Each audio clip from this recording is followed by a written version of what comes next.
Welcome to English Podcast Academy. My name is Olivia, and I'm truly glad you're here today. You might not notice it at first, but something amazing happens when you listen to English every single day. Slowly, quietly, without pressure, your ears begin to change. They start to recognize sounds that once felt strange. The words begin to flow more clearly. The phrases start to click, like pieces of a puzzle finally fitting together. And soon, something beautiful happens.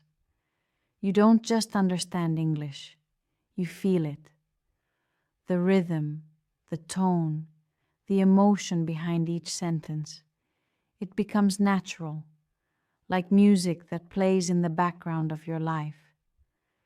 This video is for you if you're ready for that quiet change. You don't need heavy books. You don't need long grammar lessons or complicated explanations. You don't need to memorize 10 new words every day. What you need is simple. One story, one calm voice, one moment of focus. That's where it all begins. So today, I'll tell you a story. It's not dramatic or extraordinary.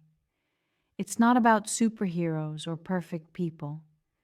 It's just a normal moment from real life, like the ones we all experience. A morning, a conversation, a quiet decision. But inside that moment, there is real English. English you can use when talking to a friend, when traveling, when sharing your thoughts. English that lives in everyday life. As you listen, don't worry about catching every word. Don't pause or rewind. Just let the story move through you. Let your brain do what it naturally does. Absorb the rhythm, the sound, the feeling of the language. And here's the secret. If you come back tomorrow, and the next day, and the next, your brain will do more and more on its own. You'll hear the difference. Not in one giant leap, but in small, quiet steps that add up. So take a breath, let go of pressure, and just enjoy the next few minutes. Let's get into it. It's Monday morning. The sky outside is still dark, not even a hint of sunlight yet. The world is quiet.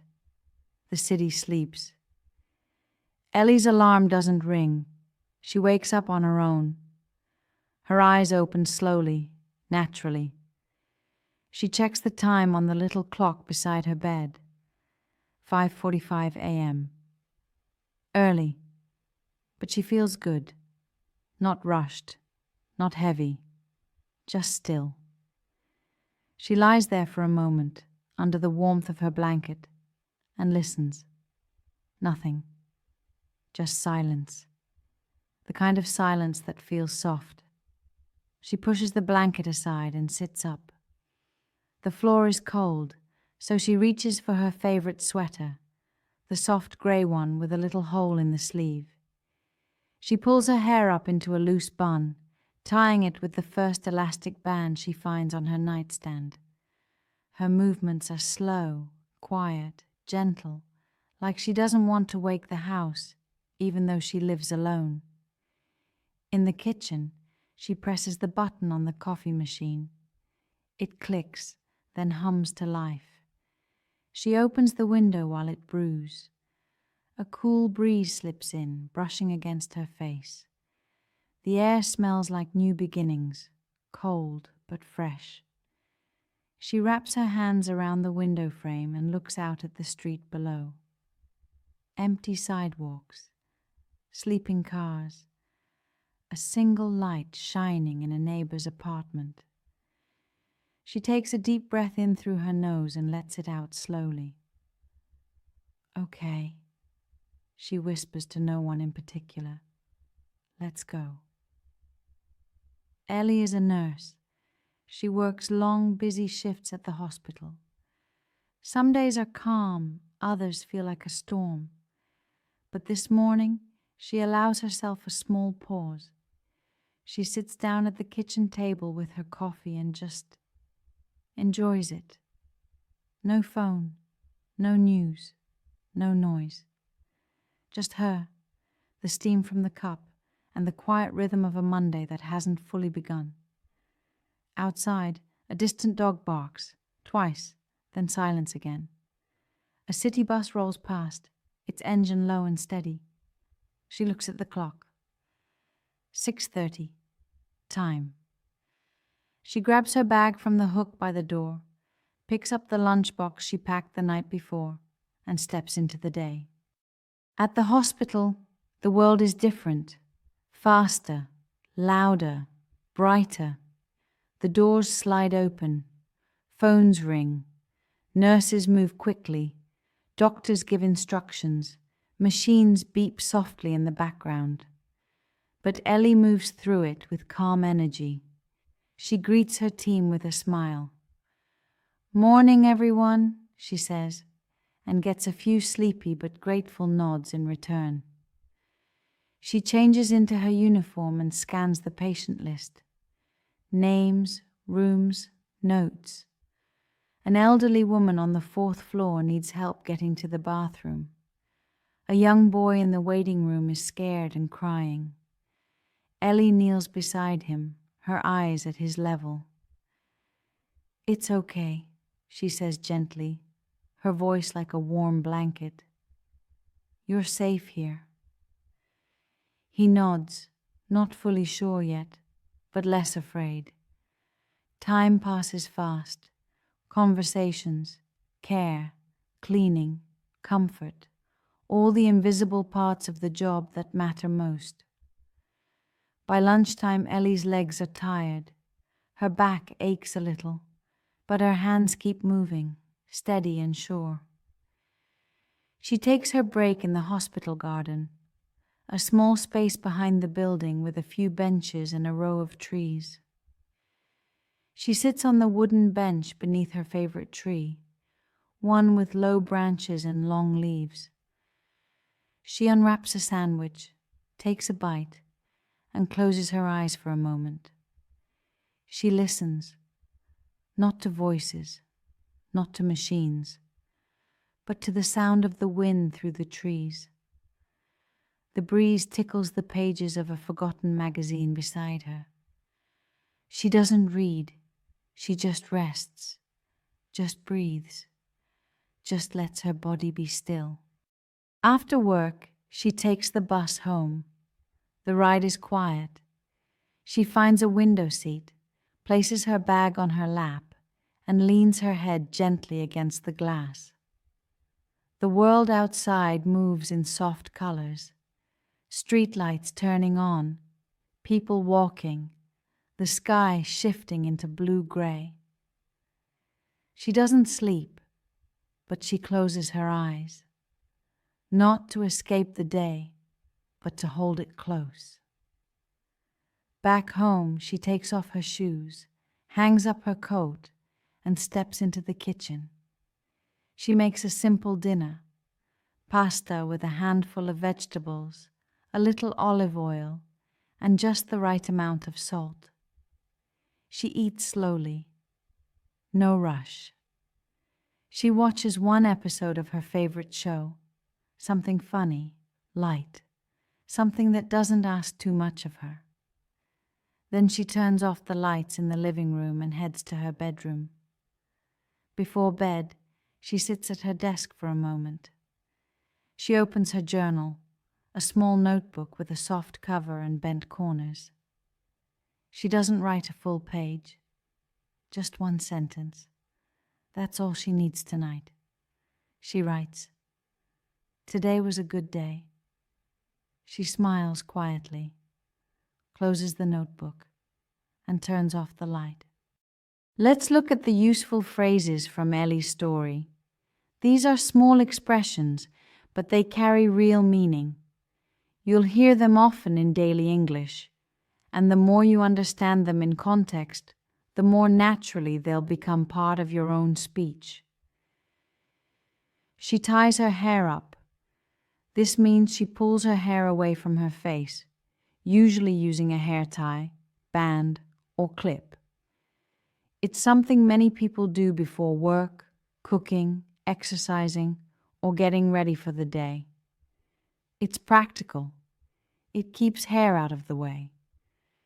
In Ellie's case, it's part of her morning routine, a quiet act of preparation, just like putting on shoes before going out, tying up her hair signals. I'm ready. You might hear someone say, "Hold on, I need to tie my hair up before we go." Or, she tied her hair up and started painting. She grabs her bag. To grab means to take something quickly, usually because you're about to leave or because it's part of your routine. It's casual, not slow or careful. You might grab your phone before leaving the house, grab an umbrella if it starts to rain, or grab a coffee on your way to work. In the story, Ellie grabs her bag and lunchbox. She's heading out, ready for the day. You can imagine the motion, smooth, practiced, natural. You'll often hear things like, "I forgot to grab my wallet," or "Just grab your coat, we're late." She kneels beside him. To kneel means to go down on one or both knees. People do this to talk to children, to tie their shoes, to comfort someone, or even to pray. It's a quiet, respectful position. In Ellie's story, she kneels beside a scared young boy. She lowers herself to his level, not just physically, but emotionally. It's a gesture of care, of presence. You might hear, "He knelt to tie her shoe," or "She knelt next to the puppy and gave it water." She leans her head against the window. To lean means to gently rest part of your body against something. You can lean against a wall when you're tired, lean on someone for support, or lean your head on a friend's shoulder. It often shows a need for rest or comfort. In the story, Ellie leans her head against the bus window. The day has been long, and the window offers a cool, still place to pause. This small movement shows she's tired, but peaceful. Phrases like, "He leaned back in the chair," or "She leaned on the table and sighed," are very common in daily life. She opens her journal. A journal is a personal notebook. Some people write in it every day. Some write only when they have something special or something difficult to remember. It's a quiet, private space to reflect. In Ellie's case, it's the last thing she does before bed. Not for anyone else, just for her. Even writing one sentence can help you remember what mattered. You might hear, "I started a travel journal for my trip," or "He wrote in his journal every night before sleeping." These phrases may seem simple, but they come from real life. They help you describe what people do, not in formal language, but in everyday, natural moments.